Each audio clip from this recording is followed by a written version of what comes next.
muy oportuno. Uno es porque es el aniversario de una cosa tan importante como la creación de la Unión Europea para todos los procesos de integración que podamos imaginarnos, ¿no? El domingo fue, el doctor Shuro me mandó, que yo le mandé a César y al grupo el himno de la alegría de Beethoven, que es el himno de la Comunidad Unión Europea. Claro. Que sería interesante para que no sean todos palabras, poner un poquito de música, porque en todos estos intercambios son todos muy serios y con muchas palabras, y a veces la música nos hace falta para tener Es la musicalización de un poema de Rainer Maria Rilke. Claro, exactamente. Y bueno, himno masónico si lo hay. Bueno, yo no. El especialista en ese tema es Gustavo, de manera que yo por eso lo estoy diciendo. Pero más allá de eso. Muy bueno, bien. Que arranque David cuando quiera. David, te escuchamos y bienvenido al instituto otra vez. Bueno, muchísimas gracias a todos los colegas y las colegas que están presentes, a los que van a sumarse en esta charla. Y bueno, primero un agradecimiento al instituto que quiso invitarme para hablar de un tema tan importante, bueno, tan importante para mí y tan importante según mi opinión, mandé por también WhatsApp, para Latinoamérica y en particular para Argentina. Y en particular, como dijo Francisco, en una fecha tan cercana al 9 de mayo. 9 de mayo, que es la fiesta de Europa. Entonces, estamos al 13, 4 días después, y 70 años después de este discurso de Schuman sobre el valor del proyecto europeo. Entonces, es una fecha muy importante y, bueno, para mí es un honor, un placer hablar con ustedes. Me permití hacer 2 filminas para acompañar mi charla. Entonces voy a compartir mi video, así vamos a ver estas filminas y yo voy a hablar y así para lanzar a todos y todas algunas provocaciones sobre el tema y provocaciones que tienen que servir a todos nosotros para charlar y después para discutir. No me permite compartir la filmina. La filmina. Bueno, no hace falta si no me permite hacerlo, porque dice, bueno, que los participantes no pueden hacerlo. Bueno, no hay problema. Después yo voy a enviar el link para la filmina. Así vamos a charlar sobre esto. Bueno, el título que elegimos por esta charla. Discúlpame, David, ahí te habilité para que puedas compartir, así que gracias. Vamos a ver si...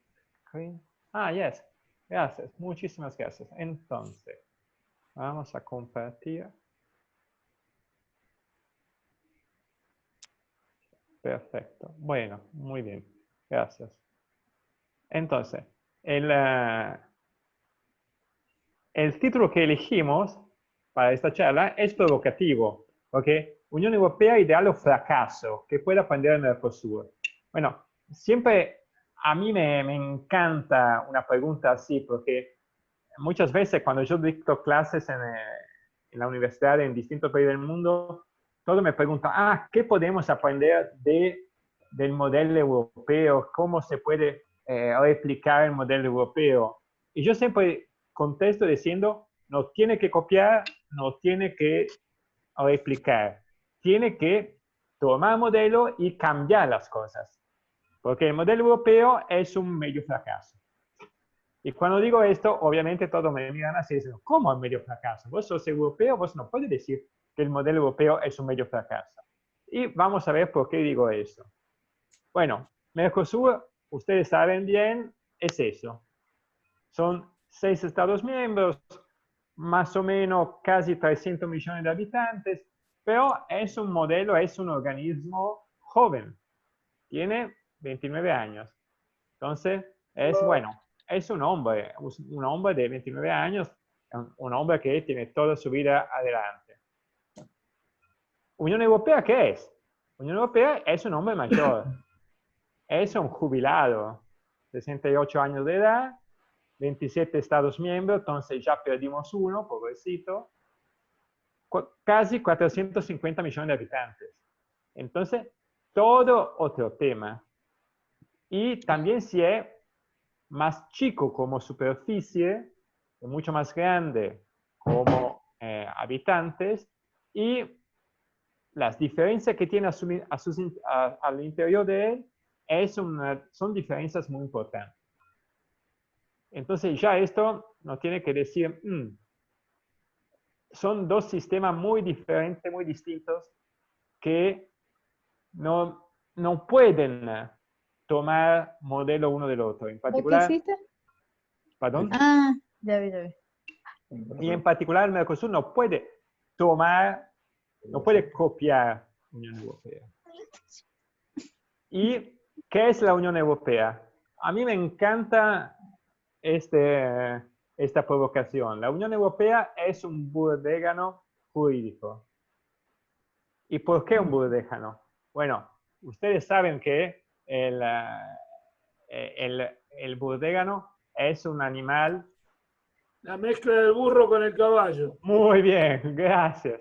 Es la mezcla del burro con el caballo y tiene una característica, que es estéril. No puede tener hijos, no puede tener cachorros, pero tiene las calidades de los dos padres. Entonces, la fuerza, la inteligencia, la capacidad de trabajar de uno y del otro. Pero es un burdégano. Y entonces, ¿por qué digo eso por la Unión Europea? Porque, bueno, nosotros los juristas siempre decimos con este lema latino, tertium non datur. Entonces, cuando hay dos elecciones, la tercera no hay. En este caso, el derecho internacional, cuando se desarrolló en Europa, creó esta tercera clase, este tercer género. ¿Por qué? Porque la Unión Europea no es un Estado, no es una organización internacional, no, es lo que yo llamo un unicum, es otra cosa. Y si queremos estar con los profesores de Derecho Internacional y los que estudian las ciencias políticas, tiene un ADN particular la Unión Europea, porque es lo que se llama organismo complejo multinivel, donde en este organismo complejo multinivel hay caracteres que son federales, caracteres que son confederales y otros que son funcionales. Y en estos tres tipos de caracteres hay desarrollado en estos más de 60 años de historia, hay desarrollado todo un sistema institucional que guía y que maneja aspectos distintos de este ADN. Entonces ya así tenemos la complejidad del modelo, del sistema, y decimos así, una capacidad de tomar de los distintos sistemas, federal, confederal, funcional, aspectos que pueden servir a manejar el modelo. En este momento, pero, la Unión Europea está viviendo crisis. Se habla de crisis. A mí me gusta más hablar de crisis al plural. Y en particular yo voy a enfocarme sobre tres tipologías de crisis. La crisis económica, que en este momento pasó a ser una crisis sistémica, porque en 2007-2008, cuando explotó la crisis financiera internacional, todos decían que era una crisis que podía pasar y nunca pasó. Entonces ahora se radicalizó y se transformó en crisis sistémica, y Argentina puede ser maestra en crisis sistémicas.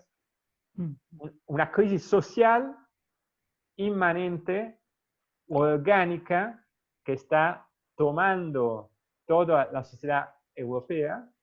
Y otra crisis, que esta es una crisis que ya tiene sus orígenes desde el nacimiento de la Europa, cuando eran comunidades y más por la Unión Europea, que es la crisis de la representación.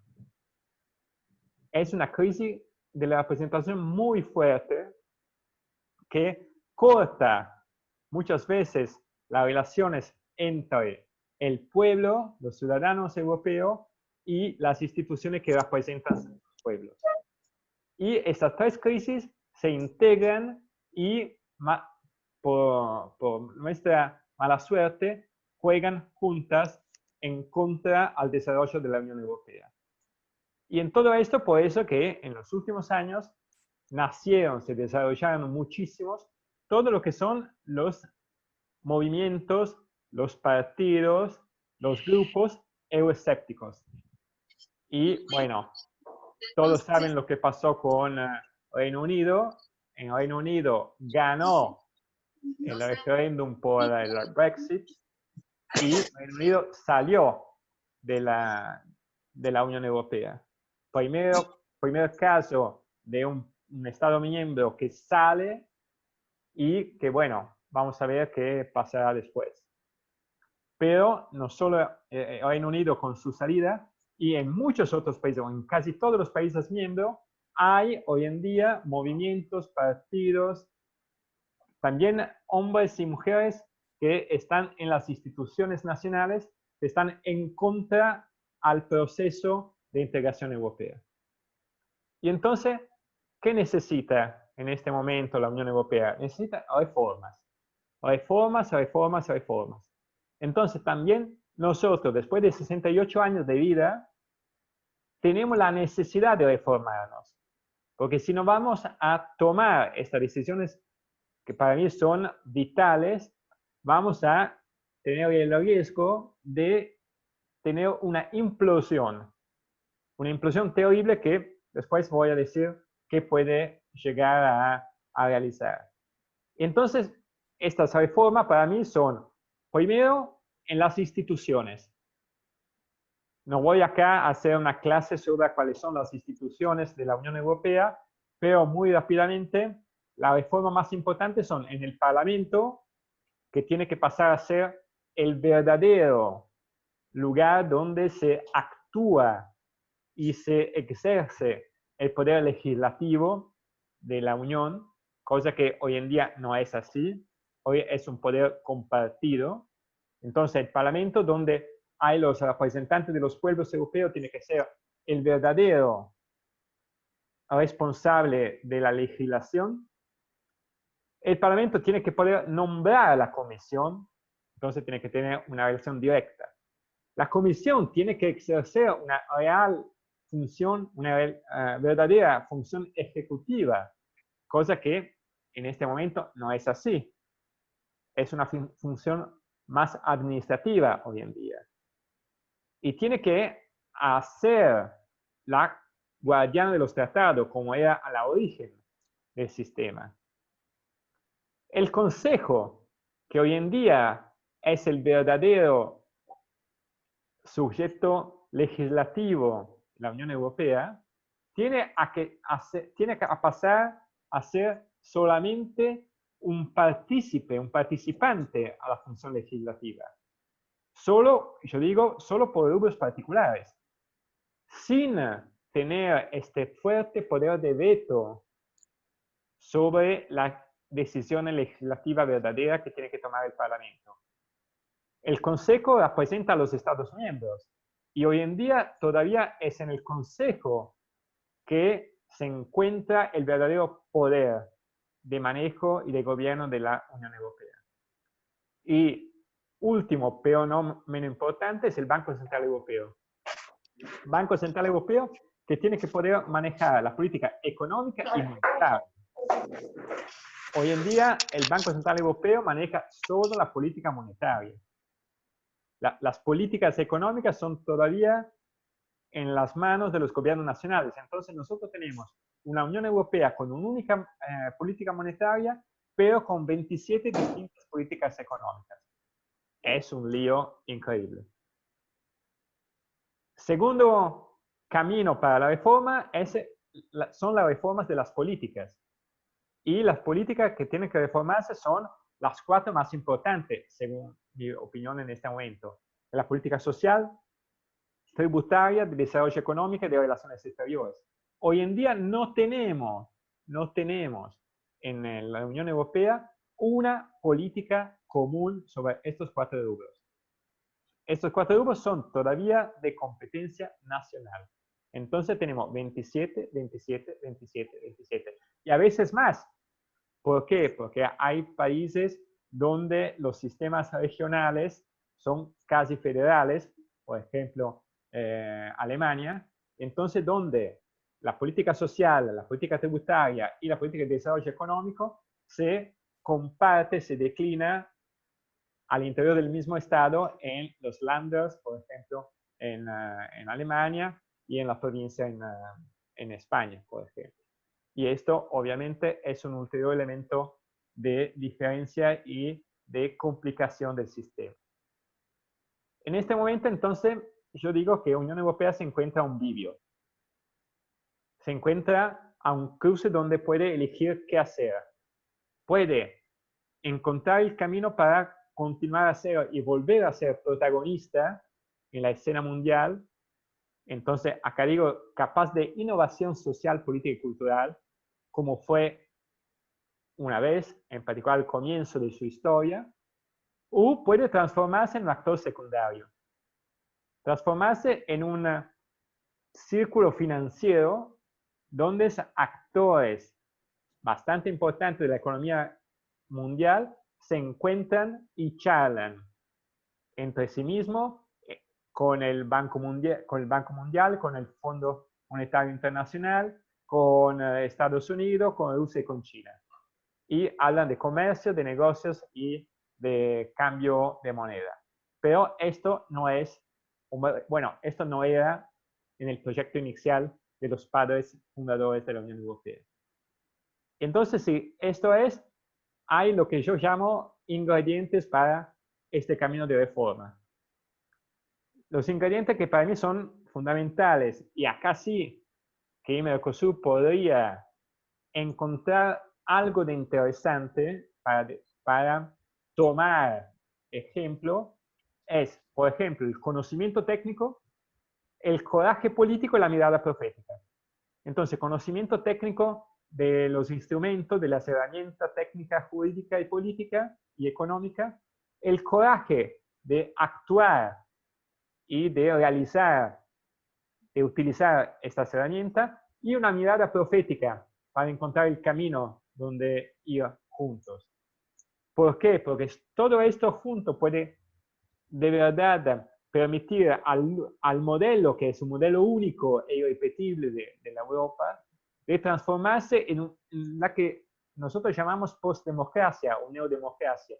¿Por qué? Porque el modelo que ya tenemos, la democracia que está ahora, terminó y demostró de no ser capaz de continuar. Entonces, urgente para la Unión Europea, que es acciones concretas y efectivas para estas reformas. ¿Y qué puede aprender entonces el Mercosur? Bueno, el Mercosur tiene que disfrutar sus matices comunes, que tiene y que no tiene Europa. Al interior del Mercosur hay matices comunes. Implementar las políticas compartidas, ya tienes un montón de políticas compartidas, que pero son pocas para el futuro. Tomar conciencia de su propia legitimidad en relación, por ejemplo, al enorme y pesado hermano que tiene al norte y que a veces es muy pesado. Desarrollar un modelo original, entender que no tiene que copiar nadie. Nadie es nadie. Mercosur puede ser original, tiene que ser original.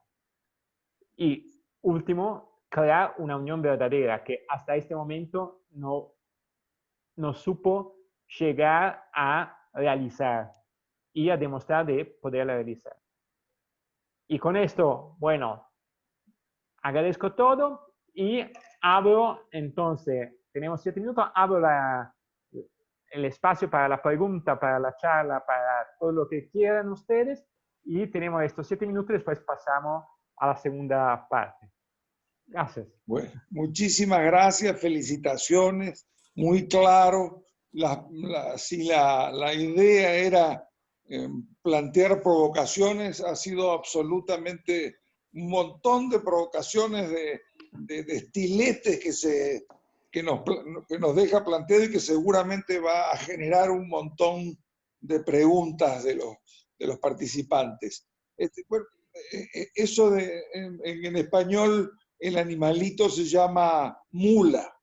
Ah, mula. La mula es esa mezcla de de caballo con yegua Con burra.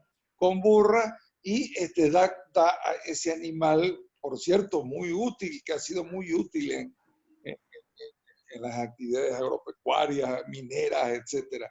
Pero, claro, no sé si todos los miembros de la Unión Europea, etcétera, estarían contentos con esa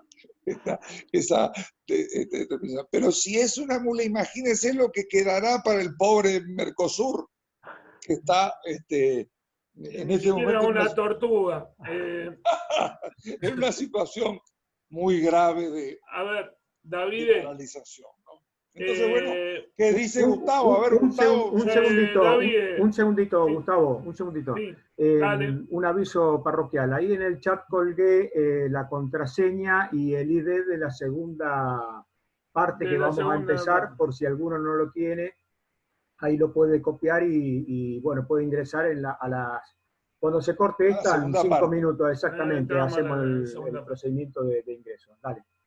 A ver, por lo que yo interpreto de lo que vos dijiste, David, la solución que vos proponés para Europa es una suerte de Estados Unidos de Europa. No creo que algunos países como Hungría, por ejemplo, estén muy contentos con esa situación, o sobre todo muchos de la parte oriental, sobre todo los más nuevos. Quieren Europa, pero no quieren perder individualidad. Digo porque por lo que conozco. ¿Esa sería la solución que vos estás proponiendo concretamente para Europa? Sí, mira, Gustavo, te agradezco. Este año yo cumplo 30 años de trabajar, de estudiar temas de Unión Europea. 30 años. El otro día, pensando a esta charla, me di cuenta que la primera vez que fui en visita al Parlamento Europeo, todavía no había cumplido 18 años, estaba al 4º año de secundario. Y desde este momento yo me di cuenta y empecé a trabajar sobre el tema que Unión Europea, Europa, en este tiempo la Comunidad Europea tendría que transformarse, tenía que construir Estados Unidos de Europa. Esto es el único camino que tenemos para llegar a una verdadera cohesión entre los países europeos. Cualquier otro camino significa el fracaso verdadero de estos 70 años. Cualquier otro camino. Y el tema que usted dice es verdad. Los países de la Europa del Este, pero también los países del Norte, pero también Francia, que no es muy convencida, y lo digo, también algunos partidos de Italia, algunos políticos de Italia no quieren una Europa. Los 5 Stelle. La Lega, también la Lega. Bueno, la Lega ni hablemos. No quieren una Unión Europea que sea una unión política verdadera, que sea un Estados Unidos de Europa, no lo quieren. Pero esto es el único camino que tenemos. El único. Y en esta crisis, la crisis que yo llamo sistémica, desde 2007, no solo el COVID ahora, pero desde 2007, estamos demostrando esta incapacidad de enfrentarnos y de armar también las medidas para enfrentarnos a esta crisis y para responder a estas crisis. Esto sí.